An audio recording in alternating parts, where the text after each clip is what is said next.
I'm Fred Mack, CEO of Found Spotlight and executive producer. We have great artists on the show today.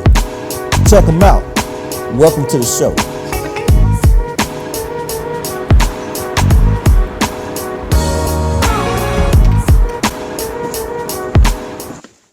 My guest today is recording artist Jay Chosen. You know him from his amazing performance on The Voice, singing Sexual Healing, and the list goes on. So please welcome my guest, my guy, Jay Chosen, to Found Spotlight. Hey man, how y'all doing? Everybody that's tuning in to Facebook Live and everywhere else, man. First of all, I want to thank my man Fred Mack and Spotlight TV for allowing us to do this interview. And like I said, man, due to these crazy times, crazy situations, man, we definitely doing what we do, and we still able to get these interviews rolling via Zoom, Skype, however we do it, man. All the people that's tuned in to Facebook, Instagram, where y'all at, want to introduce y'all to up and coming artist, man, who've been really doing this thing out here in the music. I want to introduce y'all to my man Jay Chosen, man. Say what's up. Oh, what's going on, peoples, man? Thank you guys, man, for having me on, man. I really appreciate the opportunity, man, to be seen again. That's what it is, man. And I know it's some crazy times right now going on in the world, man. And first thing I want to ask you about is, everybody, going on with this coronavirus. So what are your thoughts on this coronavirus? What's going on? Man, I've been talking about this, man. When I tell you, it's one of those things that is like, I don't want to say if you do what you're told, things will happen better, but it's like at the same time, it's a lot of people in the world that are gonna live how they want to live. Right. You know what I'm saying? So it's like to put a cap on the world to say, okay, stay here, do not move.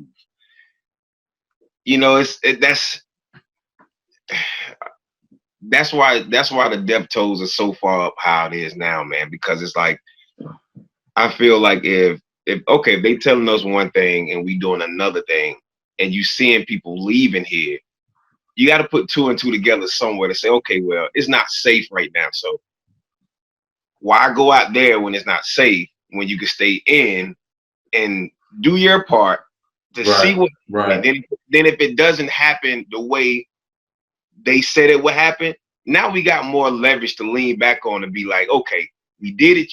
We did it the way you guys wanted us to do it. Now, what is the solution now? Because I stayed in the house, I did this. You know what I'm saying? My family is cool. They did. It's like if the world would do that, it's hard, man, because businesses, like, they still not stopping.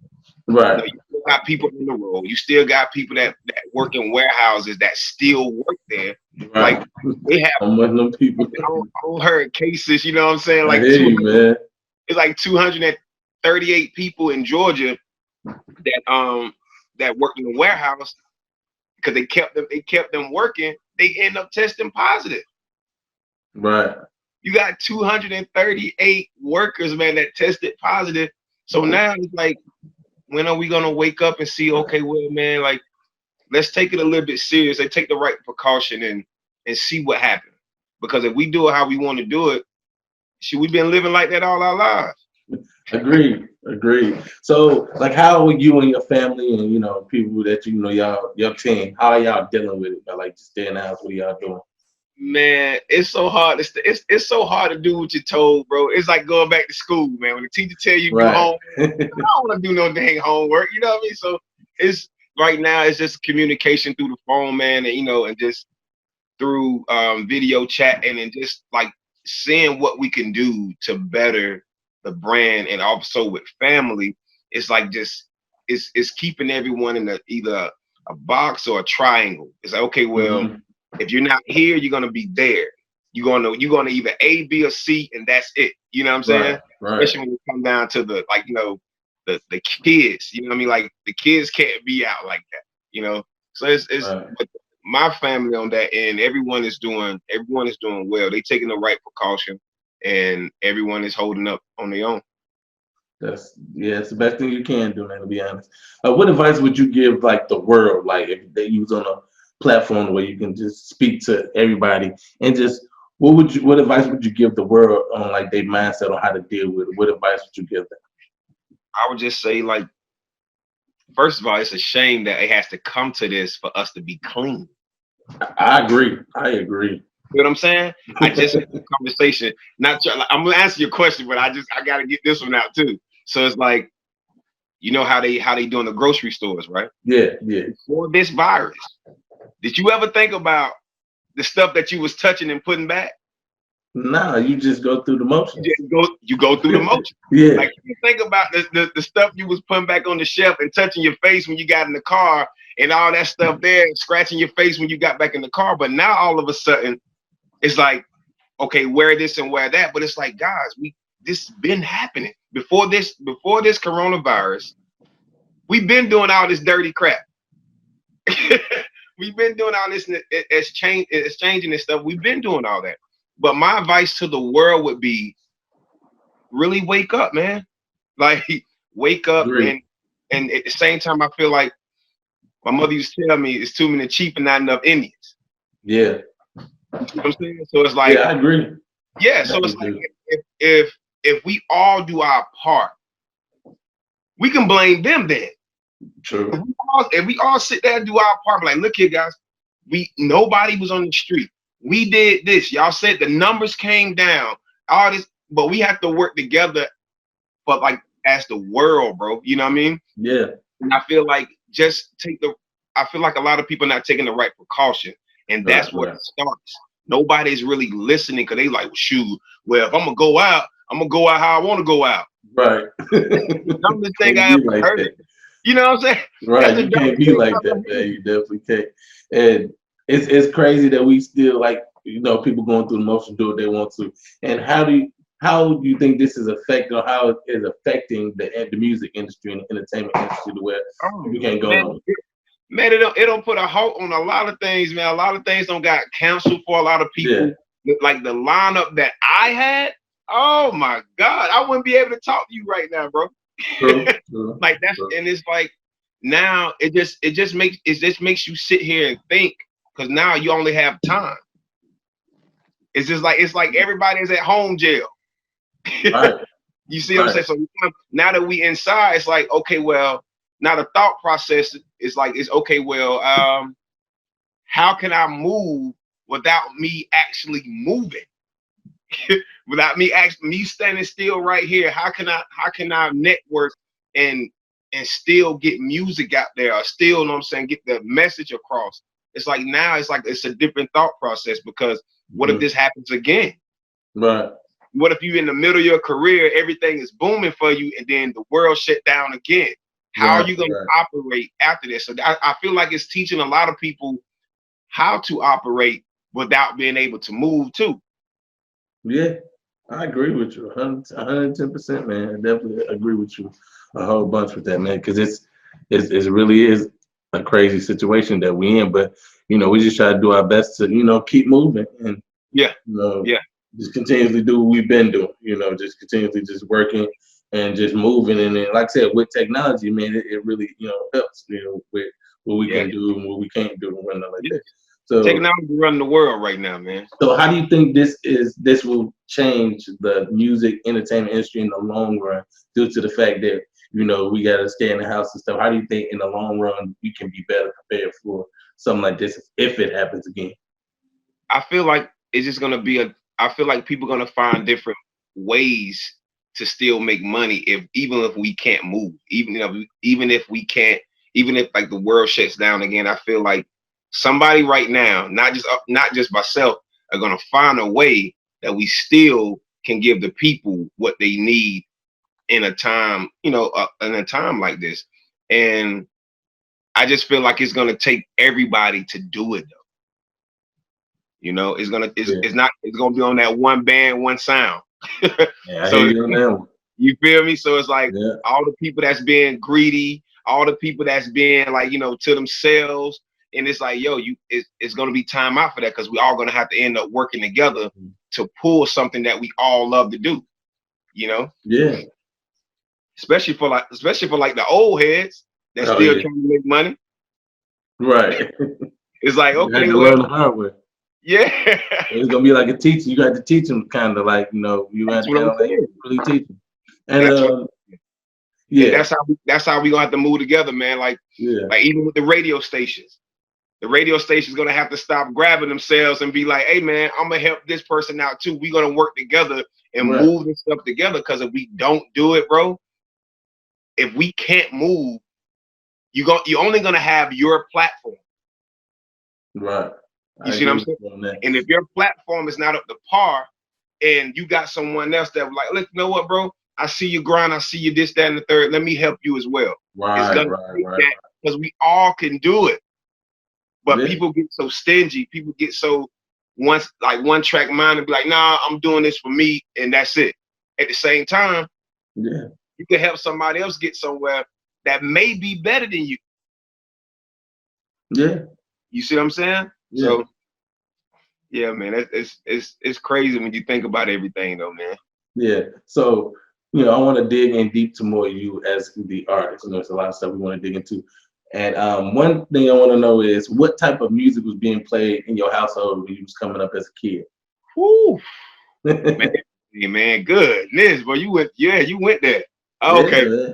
Okay. Man, down to I'm talking about everything, man, because I have older, siblings and stuff. So I've heard, oh my goodness, the lineup, because my mother, my background is church. So my grandmother, my mother, pastors, ministers, pastors. So I heard a lot of church, of course, and man, that list is crazy. But when it comes down to like the R&B, the pop and stuff like that, man, my sisters and brothers, man, we listen to the Frankie Beverly, and Maze. We listen to the Isley Brothers. We listen to the Michael Jackson, James Brown. I think James Brown is a genius. I'm gonna say that right now because this the only dude that I've known that could have 5 to 10 words in this song and have a 12-minute song. Yeah. And you love every 12 minutes. Mm-hmm. Right. I just want to say that for the record. But the list goes on, man. Like, even down to the gospel singers, like Mary, Kirk Franklin, Donnie McKirk, a lot of people, the Clark sisters, right. Like, you know what I mean? Like, that's that old school feel I grew up. Yeah, definitely. You feel what I'm saying? So, man, it's so many more, man. Like, we listen to a lot of things, man. And so I kind of grab my artistry from all of that. Right. Cause I know how to sound churchy. I know how to sound R&B-ish. I know how to sound just, you know what I'm saying? I know how to sing straightforward with no riffs and runs. They be like, yo, that's like classic right there. So it's like I grew up in an era, man, that I heard everything, especially like the Whitney Houston, Patti LaBelle, you know what I'm saying? Stuff like that, the Gladys Knights, you know what I mean? Like stuff like that, man, that people don't get no more. The Marvin Gaye, all that stuff, man, like that people kind of don't shy away from because now everything is like turn up. It is just like that. And like I said, I know a lot of people may or may not know you were a part of a group called Subway in the mid-90s. And tell us how that group formed, how you got into the group and things of that sort. Oh, I wasn't a part of the group Subway. Oh, you wasn't? No, that wasn't me. Okay. I know what you're talking about though. Yeah. I know what you're talking about that, but that wasn't me though. But I did my thing, what I did was I was just my biggest career move was being on The Voice. Okay, right. My bad. Yeah, that's right. So with me doing that skyrocketed a lot of things, man. And just to show like my hometown, Albany, Georgia, that I just want to show people that you could do anything, bro. You know what I mean? Like when people saw me on that stage, man, it was just like it was mind blowing for my city. Cause the first thing I could think of is the first thing I said when they was like, wow, like how you feeling right now? I'm like, man, like I'm in shock. A country boy from Albany, Georgia. I would have never thought I would have been on a stage like that, especially like, the people that I know, I grew up, man, like it's crazy. Like people that know me right now, they be like, yo, man, I feel where bro coming from because we came from, we call Albany, Georgia, we call down south the mud because that's what we came from, really nothing. a lot of people had things, but we really came from nothing to, and for me to succeed on that type of level, TV and stuff like that, man, it really made me proud to say where I was actually from and represent my hometown. Yeah, and being on The Voice, how did that like change your career from like the jump from before you got on The Voice to like going through that process and seeing how that whole competition and that situation works and people seeing you on TV? How did that change like the direction and the path of your career? Well, I know before I went on The Voice, I was in Atlanta, and I had moved from Atlanta. I had moved from Charlotte to Atlanta, 2012. So I ended up trying out for The Voice 2016. Right. And so, but I had just got out of my contract with the independent label that I was with, and I was just like, man, what am I gonna do? You know what I mean? Like I moved here from Charlotte, this, that, and the third. You know, what am I gonna do to make this better for me? And I got the email, man. I went and did the open call, man. I just said, forget it. Why not? I have nothing to lose. Why not? So I end up doing I started literally from the beginning. Like, you know, some people may get a call, some people may get an invite. Right. I started literally from the first open call, which was like 10,000 people. It was about 10,000 people out there, man. So standing a 10,000 people person, however you want to say it. Right. Like, man, when I tell you, like, it was amazing to see, and then like to see different good singers, man. It was amazing, bro, because it was a lot of singers that was really dope. Right. But they wasn't looking for their style. Mm-hmm. And that's the scary part, because going up to audition, you don't know what they're looking for. Right. So, and they'll tell you quick, just be you, because that's the only thing you can do. Because being because being me got me that far that I went. And so one audition led to the next, man, and it just kept progressing, bro. And I was just like, wow. So the every step that I made, the more serious I got about it, because when I first went out there, I was just like, why not? And I'm not doing anything. It's a weekend. Right. Let me just go. Right. Like I was really on some nonchalant, like, all right, whatever. If I make it, cool. If I don't, cool. So, and when I made it actually on the show and got a chance to get on stage, that's when everything changed. And when people saw me, man, you know, phone calls, of course, you know, the phone calls come, the tweeting start, the Facebook, right. You know, all the people that you lost contact with. Oh yeah, they come up. Oh man, they come up, man. Even if it's just for a comment, they come up. They're like, oh man, I knew this. I knew you could do this. I knew. It's like, yeah, but. Right. So, what would you say is some of the influence of like the style that you have, like you being you? But who are some of the people that influence the way you do what you do?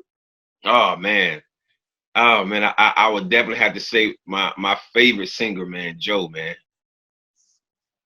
Because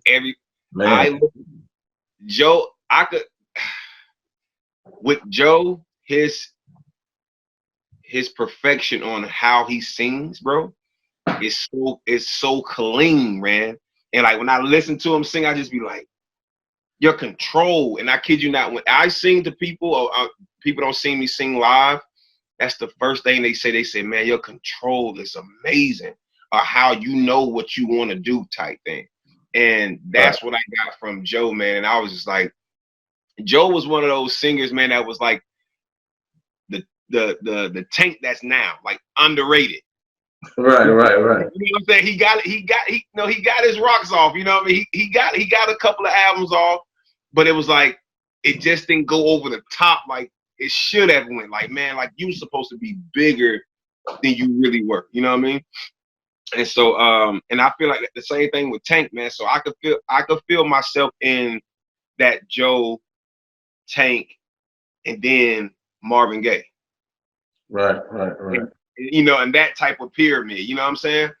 And so I just feel like even when I do things now, I put those type of twists on a lot of things that I do now, man. And people really people really like it, man. That's the crazy part. And I think that's the thing that wows me too, man. Like when I play certain things, give clips and stuff, like asking people what they think about this, they're like, yo, like you doing some different stuff, bro.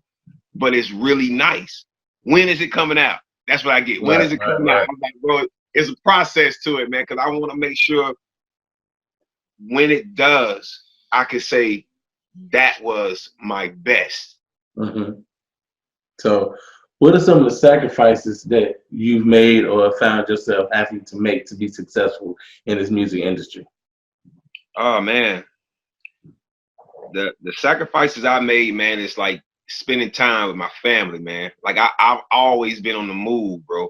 Like I'm from Albany, Georgia. All my family, everybody, all of my family's in Albany, Georgia. I moved. I'm up in the tri-state area now. You know what I'm saying? So I moved from place to place to, you know, follow my dream. And a lot of people was like, man, I don't see how you did it. I said, but bro, I said, I got a passion for it. And if I don't believe it, who's going to believe it? You know what I'm saying? And then I was like, if I don't believe it, how's it going to come true? And if I don't hype me up about my stuff, who's going to do it? I can't rely on nobody else to be like, bro, you're going to be somebody. You need to do this. No. I know that. I already know that. Right. That's why I'm doing it. You know what I'm saying? So my sacrifice has just been, I'll do anything for it. And what I mean by that is, if somebody told me I had to move today to LA, I'd be like, this right here. Let's go. Right. Because I did it. I moved from Charlotte to Atlanta. You see what I'm saying? Right. And that was on an independent contract. And then after the show, after The Voice, I moved from Atlanta to PA. You see what I'm saying? That's a big jump. And I'm like, I'm gonna get it. And if people don't believe it, that's cool. Even when I get to that peak of where I want to be, I'm not gonna even be surprised at the people that are gonna be like, bro, I knew you was gonna do it. I'm gonna be like, yeah, man, I did too. Yeah. And I don't know if you see the jump, but I just know I believe in me and how hard I work on it. I know when the time comes, I'm gonna be sitting there like, I did it. Right. And that's all I want to tell myself. I want to have that moment. How we sitting down right now, I want to have that moment in the crib, like this right here, like, wow, I did it. Right. You remember that movie with Notorious? Yeah. When he had that moment, he's like, I'm the greatest. Yeah. Bro, when I saw that, I was like, that is the feeling that I know nobody can take away. Right. Because everybody has a season, bro. And when that season comes, I'm gonna be sitting there like this right here. That's it. I made it. You know what I mean? So, and that's it, man. Yeah. So what exactly are your like marketing, how you process like marketing in the beginning, like far as like pushing music out, talking to radio stations, you know, moving your music and getting people and the fans to know what's going on? How does your marketing process start? Oh man, the marketing process start with just giving people glimpse on social media to see what they gravitate to. Cause guess what? I can't have thousands of people at a listening session. Right. You see what I'm saying? So what I do is I use my social media platform to see what people actually gravitate to. Cause I can think something's hot. Oh man. That's like the worst feeling, bro. When you think something is hot and you play it for somebody and they like, that's dope, it's cool. But this one right here, that's the one. And you be like, man, that one.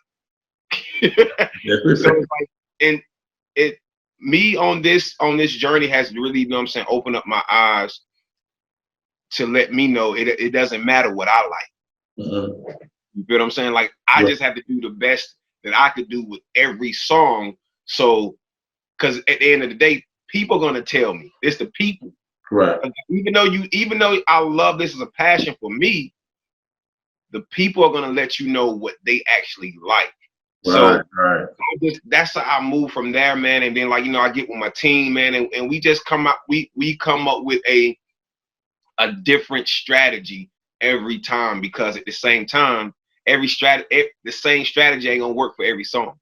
Right. And yeah, that's just how it is in the industry, man. Like I said, us here at Spotlight TV, man. Like I said, it's a team that makes everything work, man. So, with that going on, like what, like, far as the workload from like writing to booking to performing and stuff like that, like how do you balance that workload out, or is it distributed throughout the team? So how do you break that down as far as responsibilities? A lot of meetings, bro.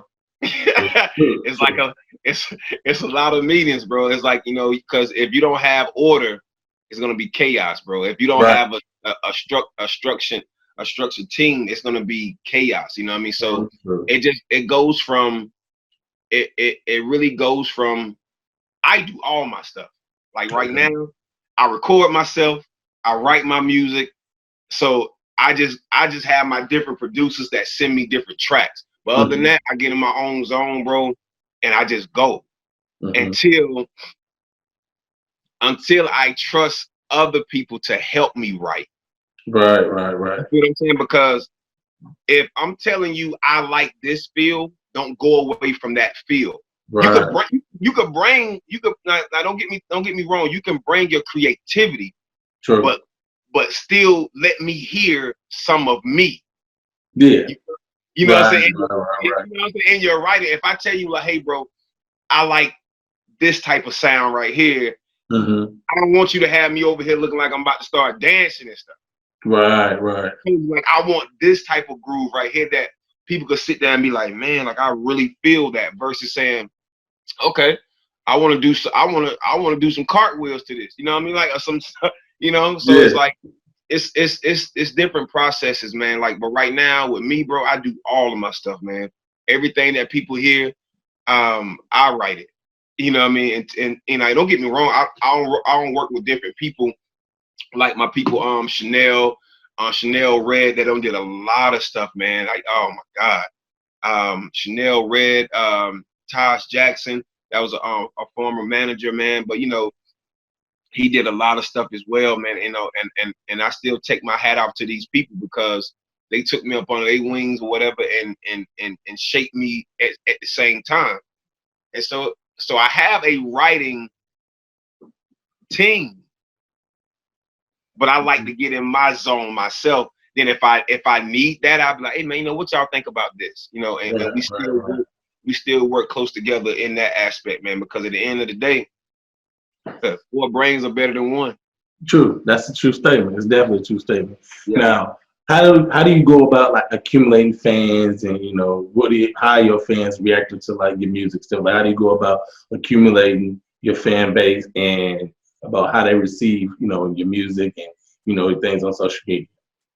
Oh man, you bring them inside your world.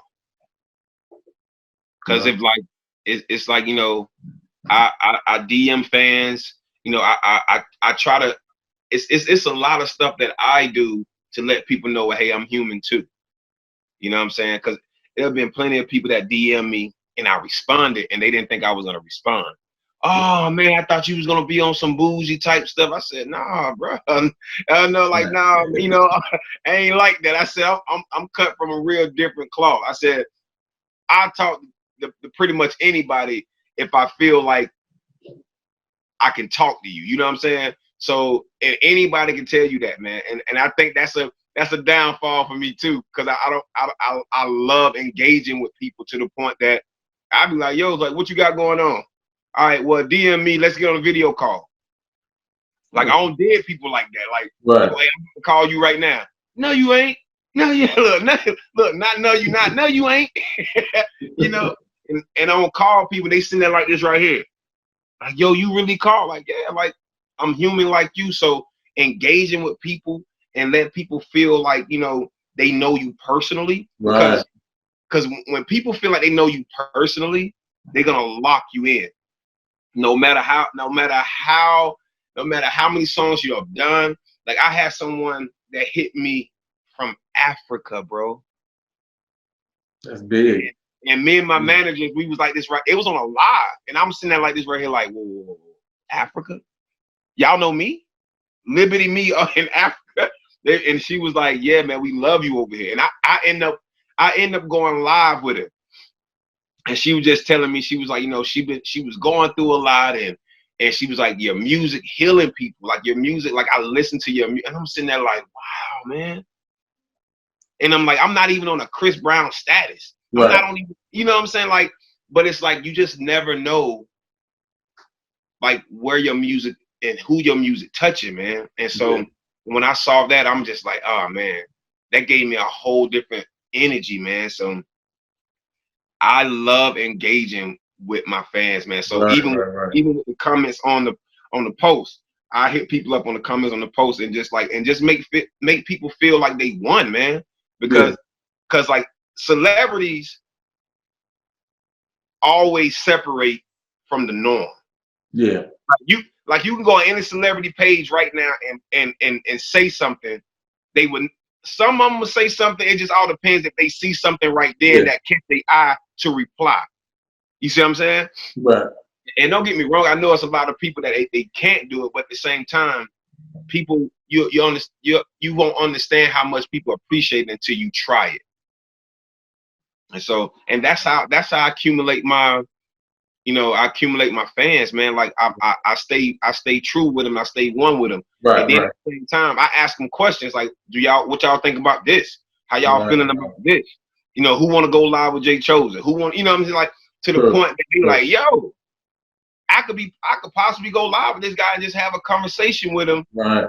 And never thought I would have a conversation with, Yeah. That's it, man.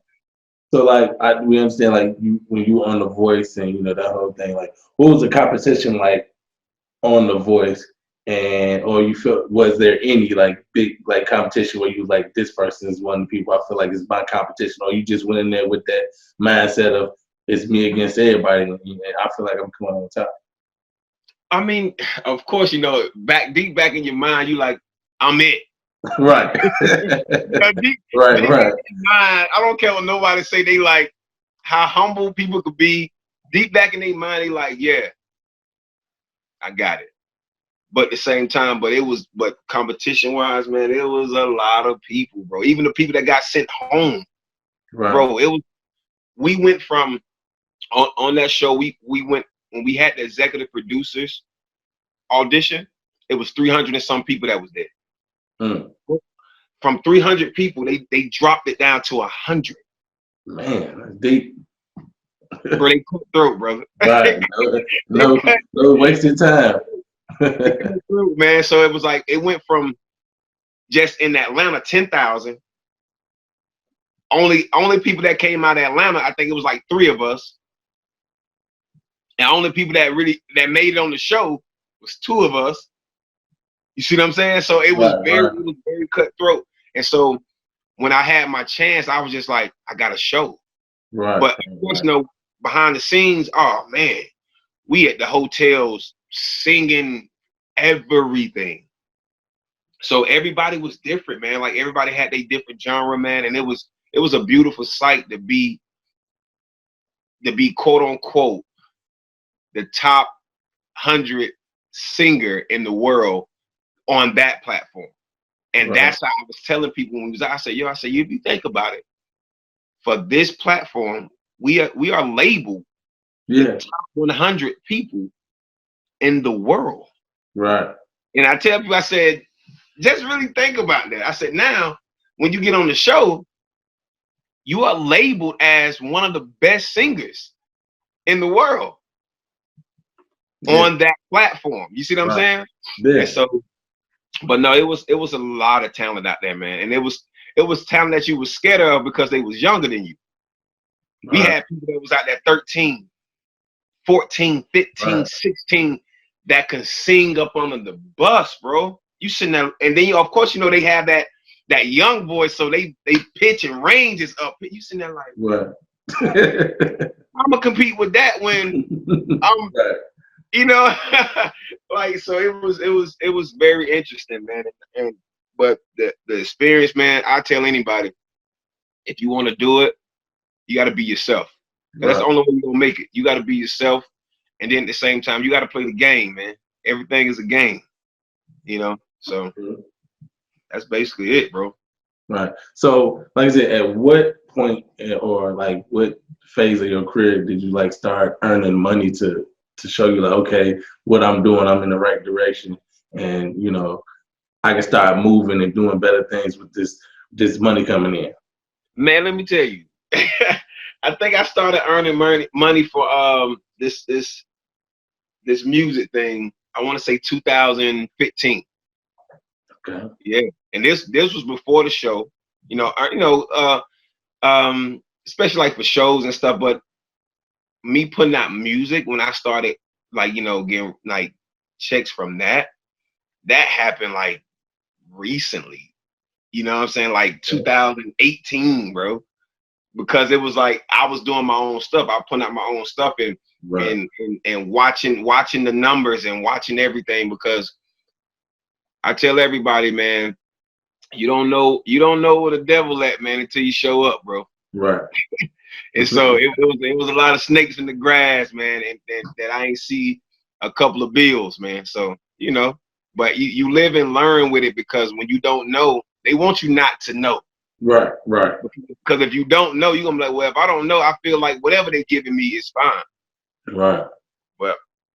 But yeah, it didn't start really, bro, until like 2017, 18. Yeah. Okay. So some real money from it. Then when I moved up into the tri-state area, I started seeing some real nice, cash flow. Right. right. Yeah. So with that being said, like, how do you like present your price or ask for a budget, or as far as like you working with somebody working with you, how do you go about like your budget, price range, and situation of collabing with an artist or a producer, or even things of that sort? Well, honestly, I'm easy going. It's my management team. You know what I'm saying? My management team is like, nah, man, you got to get this, you got to get that. But I'm like, bro, like, we got to bend a little to know what I'm saying, to get a lot of, like I said, because my thing is I want to get music out. So, it's right. So my thing is, but it's like, yeah, but you got to get what you're worth. And I'm sitting there like, well, what am I worth? How you right. Because you know what I'm saying? So it's like, I can feel like I'm worth $10,000 to somebody else. They're gonna be like, dude, what are you doing? Right. You know what I'm saying? So I just really we really go by to see, first of all, what is your budget? Since you're approaching us with something, what is your budget? You know what I'm saying? What is your budget for a feature? What is your budget for me coming to do a show? How long is the show? So we need the details, so we can go about the details, because at the same time, if you don't have a budget, now you playing in my ball field. Well, I don't have a budget. Okay, so now I'm gonna set my price based on what you want me to do. Right. You know what I'm saying? But my management team will probably disagree. they probably gonna be like, nah, Jay, you this, you that, you deserve this, you deserve that. And I'm like, man, I'm so simple, bro. Like, like my picture would be beside simple. They be like, man, what's the definition of simple? This guy right here. Because I don't ask for a lot. Like, even when I go out of town, like, what you need? I don't even know. Let me get back to you. Right. Because I'm so like, I look at saving money. I don't need you spending a lot of money. Right. Because I want that money. You know what I'm saying? Like, so if I could shy away from this, just give me some food and water, bro, and I'm good. Right. I hear that. That's me. Look, and I just told my manager this: tea, water, food. Like, I can get everything else. Right. That's how I look at it. Like, oh no, but they can do this. But I'm like, dang, So it's gonna get some more used to it, like people doing stuff for me, because I'm so used to doing it myself. And that's another downfall that I have, that sometimes I have to take a back seat, and I don't like the back seat, because I like being in front. Right. So, but yeah, man. But when it comes to that, man, I really kind of go off the people, man, because I know everybody don't have a $10,000 budget. Everybody don't have a $5,000, $2,000, $500 budget. You know what I'm saying? So it's like, to an average person, they're like, 500, bro, I can't even pay my rent. How am I gonna give you 500? Right. Yeah. So I just look at the situation, man, and and if it makes sense, to the point that if I do this with you, what's gonna come out of it for me as well? Oh man, we're gonna do X, Y, and Z. We got this, we got that. Now, if your strategy for marketing is dope, oh man, we working. Because now this song may just blow up. Right. Right. So, that's So, yeah, that's so go by. Let's hear fan spotlight. So you want to know like what kind of events do you go for? Like, are you just like whoever booking you down with it, or is like certain events that you really want to do and that you really push your team to go after, or is it just if somebody want me, they got me. I'm in the field and I'm gonna do what I do. Listen, man, I sing the birds, my brother. Hey, if a bird could book me to come sing on tree limb, bro, I'm going. But once again, nothing wrong with that. My management team, it's true though, man. I know they probably over there laughing, bro, but it's true.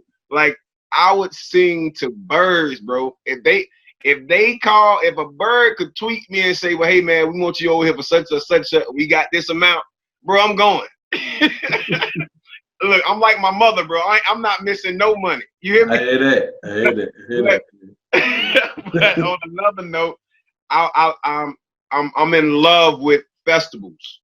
Right. You know what I'm saying? I'm in love with those, and I'm in love with like club scenes, concerts, because if I could get somebody else fans to be like, who is that? Like who opened up? Right. Who opened up for Chris Brown? Who opened up for such? Bro, like that's different. We want, and that's how I was when I moved up into the tri-state area, bro. I went into some hood bug places. Bro, they talking about look, the only singer there. You hear me?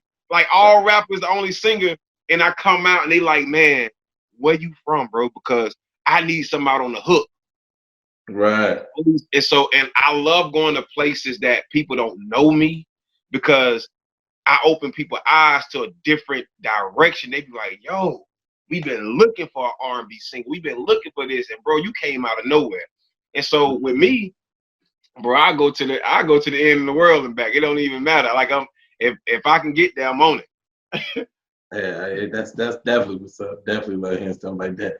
Now, have you ever had a situation where you've been contacted and for an event or anything like that, and make an offer that was higher that you charged? Like they came to you for a situation where they want you to do X, Y, Z, come to do what you do, and the offer they gave you was higher than you normally charge. Yes, bro. I got flown out to LA to do a party. It was like oh my God, like, and I know everybody in there. It was like a private party, private event, and the place was nice. They end up giving me a $300 tip. Okay. How you just look? Yeah. Bro, that's how I was when they was giving me, and they gave me cash. So when I'm sitting there like, okay, well, when I got finished or whatever, it was like, okay, well, man, we really appreciate you, man. This, that, and third. Oh man, that was great. All right, thank you. I'm like, whoa. They was like, oh no, we really love you. We really enjoyed you. And I was just sitting there like, wow, man. And even that moment, I was like, I got to do this more. Right. I gotta get out more, because when you leave a good impression with people, man, if they ever see you again, they're gonna be like, I remember that guy because of X, Y, and Z. And man, that was a highlight moment too, because I never got tipped for doing what I do. People give you money and be like, all right, man, that's the set price, that's it. But it was pretty amazing, man. That's definitely what's up. So, like I said, with that being said, like the first time that you ever got paid to do an event, and how did that like change your thought process? How did you feel like coming out of that situation from the first time you had signed the contract and you knew that you was gonna get paid for the event, and then how did you feel after the event and everything else that went on? First of all, I was like, you can get paid like this for this? You know what I mean? Like, I'm trying to tell you, bro. I was sitting there like, I can get paid like this one show or more. So it opened up my eyes, man, to the point that I fell in love with it even more because I was like, man, I could provide for myself. I could provide for a family when that, when that time comes. And then on top of that, I could still be loving. I could be doing what I love to do. And it changed the game after that. After that, I became a different hustler. Right. You know what I'm saying? Like Yeah. to get the name out there, bro. I'll be like, look here, where I need to go. I got a car I'm driving. I'm coming. Like if y'all booking, I'm coming. So it's like, oh well, we want you on this ticket right here. All right, cool. I'm doing it. So it was like, and that's how I was when I first moved up here. Anywhere that people wanted me to be, bro, I was there because I was like, okay, well, somebody's gonna see. Right. Somebody's gonna hit. And I was like, well, I said, in order to be the best, you gotta be everywhere. Mm-hmm. People gotta see you. And that's the only you ever heard a song and then you sitting there like, dang, like I keep hearing this song. Right. And you be saying like, dang, like who is this person? And you like, and you start seeing the person like, yo, they everywhere. Yeah. That's how you have to be, bro. And I tell people, I say, if I could be there, I'm there because I want to be that person. They be like, yo, like he's hustling, bro, to the point that every event that we hosted, I see his face. Right. He's on the bill, like so. It's almost like touring without a set up date. You know what I'm saying? And so that's the hustler, man. It made me a better hustler. Like I was a hustler by nature, but when that first check, bro, I was like, yo, like I got to get another one. Yeah, I hear that. So, what's your like process of marketing now with like technology and everything that's like going on right now? Like, how's your process as far as marketing your music? Would you say it's easier now? Yeah, because only reason why I would say that because now you don't need labels to put out music. You feel what I'm saying? Right. You have these different distributors and stuff like that you can go through that could put all your music on every single platform. Right. And then sit there and sit back and say, yeah, I'm on iTunes, y'all. Yeah, I'm on Tidal. I'm on, you know what I'm saying? I'm on SoundCloud. I'm on this. And it's like all that happened with the click of a button. Yeah. And so now if your stuff blow up, it's because of you. True. It's not because a label got you on every radio station spending all the money, the budget money on the radio stations to make you hot overnight. Don't get me wrong. Nothing's wrong with that. But that's a 360, bro. That's coming back around. So whatever we spend on you, we got to get that back and interest to the point that we know we making money off you. True. So now if you distribute your own stuff, it's like I'm seeing that money. Yeah. But definitely. Yeah. So how often would you say you create music? Like on a daily, weekly, monthly, yearly? How often are you making music? Like this? You feel us? I feel you though. I hear you though. Bro, I'm always doing it, bro. Like it's nonstop, man. People be calling me and stuff. What you doing in the studio? What you doing? Oh, shoot, man. Taking the drink. Then I'm in the studio. Like I'm always in the studio, bro. Like before we even started, I was already doing stuff, bro. So it's like when I get up, when I open my eyes up in the morning, bro, I get to it because I feel like if I'm sleeping, somebody else is beating me to my job. Right. You know what I'm saying? Even when this interview is over, I'm going back to work because it's something that people need to hear. And then on top of that, I got some stuff that people ain't ready for yet. Right. You see what I'm saying? That they're not going to be able to adapt to yet because where we are in music. Yeah. So I got some stuff, man, that I'm sitting there like, man, I can't listen to this, bro. I'm gonna cry. I can't listen. Like I had a track that I was listening to yesterday that I started on yesterday. I could not listen to it after I played it back. So it's like never doing music, bro. Right. So what are some of your current goals that's related to music? Like current goals that you want to accomplish within a year, months, such. Man, I wanna see myself. I want to see myself sell. Like I don't sold a lot of copies of music, but I want to see myself like sell over 50,000 Right. copies within a short amount of time. You see what I'm saying? Yeah. Just to say like, dang, like people really listening. Mm-hmm. And another goal is to get labels coming. Right. To see, you know, like, what does this dude do? Oh man, we could turn him around. We need a person like that. We need a new R&B face like that. You see what I'm saying? We need a new R&B feel like that. So my job right now is to make them come after me to the point that I'm just sitting there like, I got some more work to do.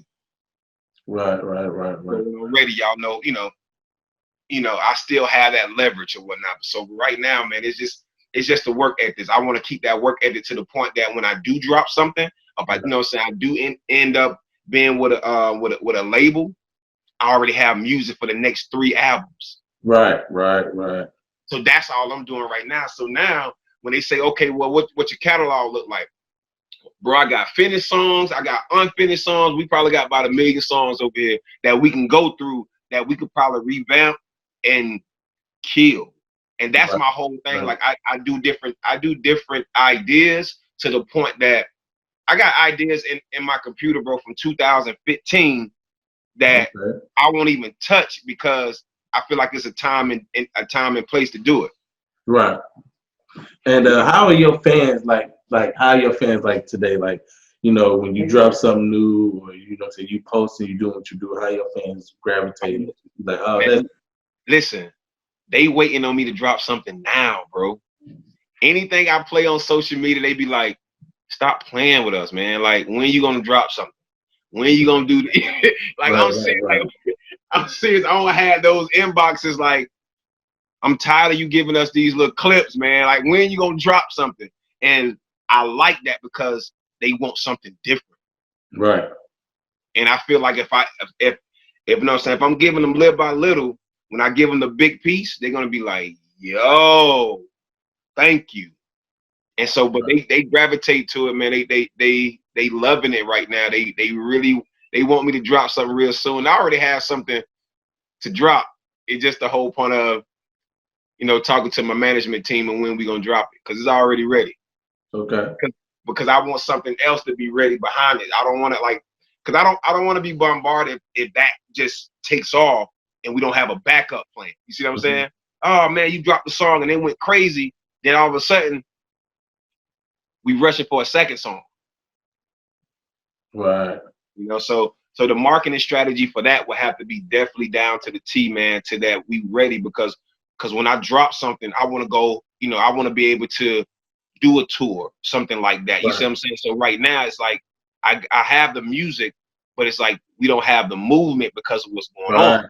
So it's like if I drop something, that's going to be straight digital. You know what I'm saying? Yeah, I feel what you're saying. I definitely feel that. So we be able to go to a place and rock the microphone and be like, yo, this new single, this, that, and the third. That's going to be a different ball game. Sure. So, I got one more question I want to get to you, man. What is some of the things that you know now that you wish you knew when you first started doing music that would have helped you become successful faster? I'm sorry. Can you hear me? Yeah, I get you.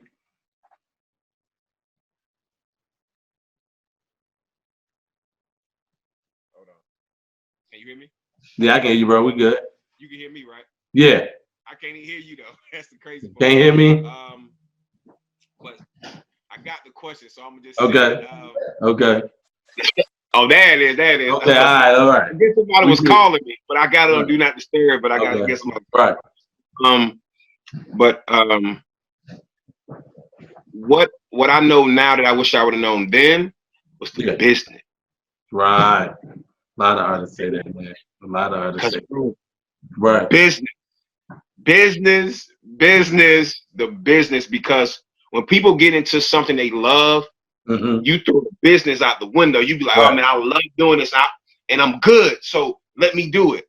No, bro, it's at the end of the day, it's a business. And if you don't get your business together, you're never gonna want to sing again. Right. Hey, that's a fact. That's a true fact, man. Yeah, because if you don't know your business, you're gonna be like, oh, I didn't know I needed that. Oh, I didn't know I needed that. Oh, I didn't know you can do that. I didn't know that person can do that. And you should like, wait. I just want to sing. Yeah. Yeah. But it's a process to move you, bro. So I wish that's one thing I would tell anybody, and that's one thing I would tell myself if I could go back and be like, bro, learn the business. Because if you don't, you're gonna be messed up at the end. It's gonna look good. It's gonna look good in the beginning, but on that turnaround, you're gonna be sitting there like, "But I ain't know I had to pay that person. Yeah. Oh, I ain't know I had to. Oh, but at first you said you didn't want no money. Oh, first, you know what I'm saying? So, yeah, get real like that. It gets real when that mighty dollar come up, bro. You see a lot of people faces change, bro. You be sitting there like, oh man, you like a brother to me. Then like, oh, now you're an enemy. Yeah, definitely. That's definitely what's up. So before we get out of here at AM Spotlight TV, my man Fred Mack, you know, the boss man, want to holler at you, man. So you're gonna come in and holler at you for a second. All right. Hey, yo. First I want to say thanks to my host Princeton. He did a great job. I appreciate him too. And thanks for being our guest today, Jake Chosen on Fam Spotlight. I appreciate you, man. Much love to you. And we gotta have you on the show again, man. Bro, hey, I'm here, man. Thank you guys so much, man, for just letting me come on here and express me, man. I appreciate that. Okay. No problem, man. Appreciate you, bro. Appreciate you. Like I said, next time, man, holler at you, man. You already know, man. Updates, man. You can follow me on all social sites, man. Jay Chosen Music everywhere, man. And remember, man, to choose wisely, baby. That's what it is, man. Appreciate you.